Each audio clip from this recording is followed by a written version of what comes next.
Hello, आज हम पढ़ेंगे एंशिएंट वर्ल्ड के बारे में। हम देखेंगे कि कौन कौन सी ऐसी सिविलाइजेशंस थी जो एंशिएंट वर्ल्ड में एग्जिस्ट करती थी।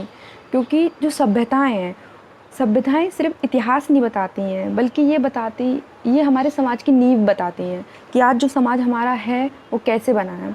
तो हम देखते हैं, सबसे पहले हम देखते हैं, पहले हम मैप को एक बार से अच्छे से इसको देख लेते हैं। America, north America, south America, यहाँ पर हम इतने हिस्से को लैटिन अमेरिका बोलते हैं। तो यहाँ पे हम लोग 3 सभ्यताएं देखते हैं। सबसे फर्स्ट जो आती है माया सिविलाइजेशंस, उसके बाद आती है इंका एंड देन एज़टेक सभ्यताएं। तो 3 सभ्यताएं इस एरिया में पनपी हैं, ठीक है। फिर हम इधर आते हैं जो आज का इराक का क्षेत्र है, जहाँ हमारी 2 मोस्ट इम्पॉर्टेंट रिवर हैं, tigris river and Euphrates river, है ना।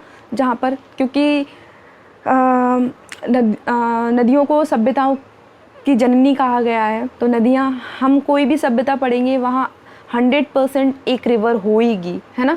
तो यहाँ पर tigris river, Euphrates river Iraq में, जहाँ मेसोपोटामिया सभ्यता मिलती है। यहाँ पे इजिप्ट देखेंगे, इजिप्ट सिविलाइजेशन, जहाँ पे हम नील रिवर देखते ही हैं। हमारी इंडस वैली सिविलाइजेशन, सिंधु घाटी सभ्यता, सिंधु नदी। चाइनीज़ में देखेंगे, चाइनीज़ सिविलाइजेशन में ह्यूआंग रिवर देखने को मिलती है ना।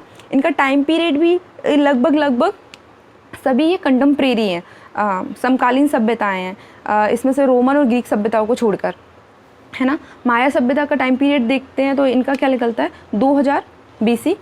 इजिप्ट कितना है, ये है 3100 BC। मेसोपोटामिया अपनी निकलती है वो 3500 ईसा पूर्व निकलेगी।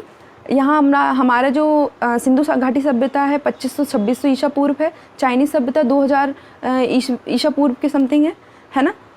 तो आज इससे क्या निकलता है, देखो ये सभ्यताएं क्या होती हैं। सभ्यताएं वो होती हैं जहाँ मनुष्य अपने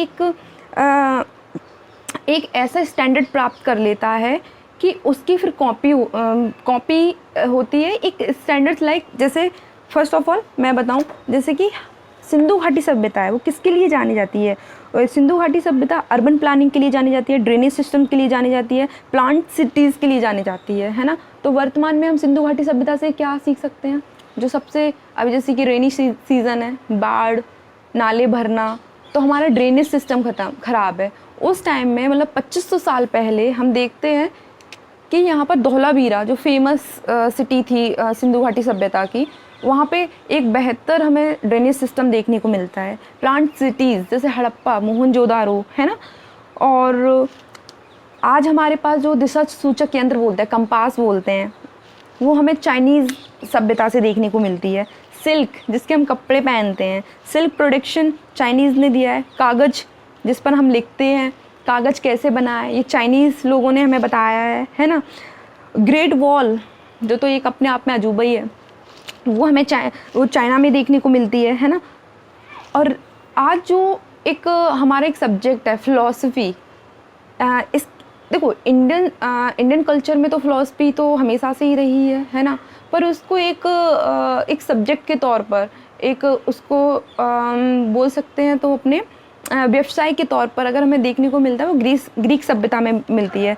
तो वहाँ पे सोक्रेट्स देखते हैं, प्लेटो, एरिस्टोटल, है ना।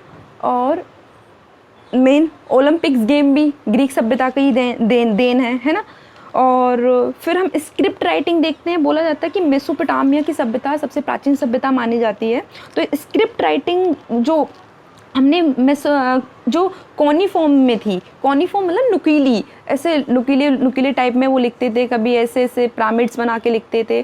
तो ये हमने कहाँ से देखा है, मेसोपोटामिया की सभ्यता से देखा है। इसलिए बोलते हैं कि इतिहास जो है ना, इतिहास गढ़े मुर्दे उखाड़ना नहीं है, बल्कि ये वर्तमान के संदर्भ में अपन को ज्ञान देते हैं कि वर्तमान, क्योंकि इसलिए E.H. कार ने बोला है, इतिहास वर्तमान और अतीत का अंतहीन संवाद है, और इन दोनों के बीच हमेशा संवाद होता रहता है। वर्तमान को जानने के लिए इतिहास